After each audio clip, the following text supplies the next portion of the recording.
आपसे कहना चाहता हूं जो नए घरों में रहने जाने वाले हैं,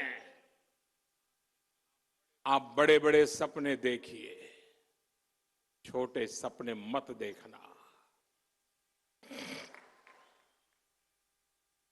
और ये मोदी की गारंटी है, आपके सपने ये मेरा संकल्प है।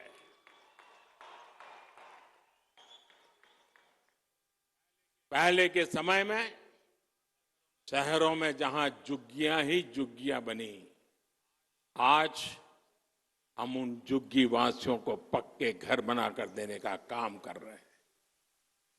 सरकार की कोशिश है कि रोजी रोटी के लिए गांव से आने वाले लोगों को भाड़े पर झुग्गियों में ना रहना पड़े। आज शहरों में ऐसी कॉलोनियां बनाई जा रही हैं जहां उचित किराए पर ऐसे साथियों को मकान मिल सके। एक बड़ा अभियान हम चला रहे हैं। हमारी कोशिश है कि जहां लोग काम करते हैं उसके आसपास ही आवास का प्रबंध हो। मेरे परिवारजनों, हमारे देश में लंबे समय तक गरीबी हटाओ के नारे लगते रहे, लेकिन इन नारों के बावजूद गरीबी नहीं हटी। ऐसे सूत्र चलते थे, आधी रोटी खाएंगे। अरे क्यों भाई, आधी रोटी खाएंगे और तुमको वोट देंगे, ऐसा कहते थे लोग। क्यों आधी रोटी खाएंगे, मोदी है पूरी खाएंगे। जनता जनार्दन का यही सपना, यही संकल्प, यही तो फर्क है। और साथियों, जैसे सोलापुर श्रमिकों की नगरी है ना, मेरा कार्यक्षेत्र अहमदाबाद रहा, वो भी श्रमिकों की नगरी है, वो भी टेक्सटाइल के श्रमिकों की नगरी है। अहमदाबाद और सोलापुर का इतना निकट नाता है, और मेरा तो सोलापुर से और भी निकट नाता है।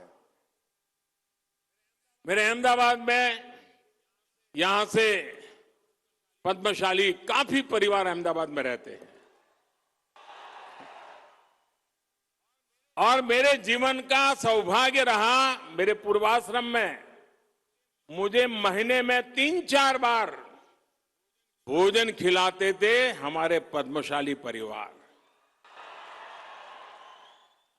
छोटी चाल में रहते थे, 3 लोगों के बैठने की जगह नहीं होती थी, लेकिन मुझे कभी भूखा सोने नहीं देते थे।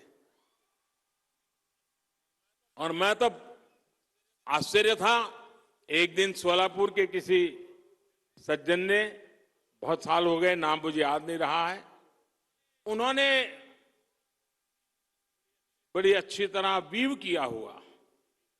किया हुआ एक बहुत बढ़िया चित्र मुझे भेजा। महाराष्ट्र के सतारा के लक्ष्मणराव इनामदार वकील साहब, जिनका मेरे जीवन में घड़ने में बहुत बड़ा रोल था, कहीं से वो चित्र आकर के उस चित्र को उन्होंने इस प्रकार से उकेरा था अपनी बुनने की कला से, और वो मुझे अद्भुत चित्र उन्होंने भेजा था। आज भी सोलापुर मेरे दिल में बसा।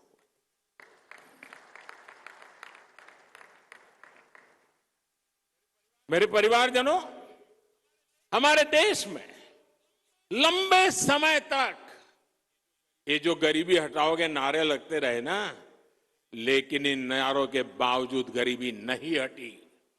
और इसका सबसे बड़ा कारण यह था कि गरीबों के नाम पर योजनाएं तो बनाई जाती थी, लेकिन उनका लाभ असली हकदार को नहीं मिलता था। पहले की सरकारों में गरीब के हक का पैसा बीच में ही बिचौलिए लूट जाते थे। यानी पहले की सरकारों की नीयत, नीति और निष्ठा कटघरे में थी। हमारी नीयत साफ है और नीति गरीबों को सशक्त करने की है।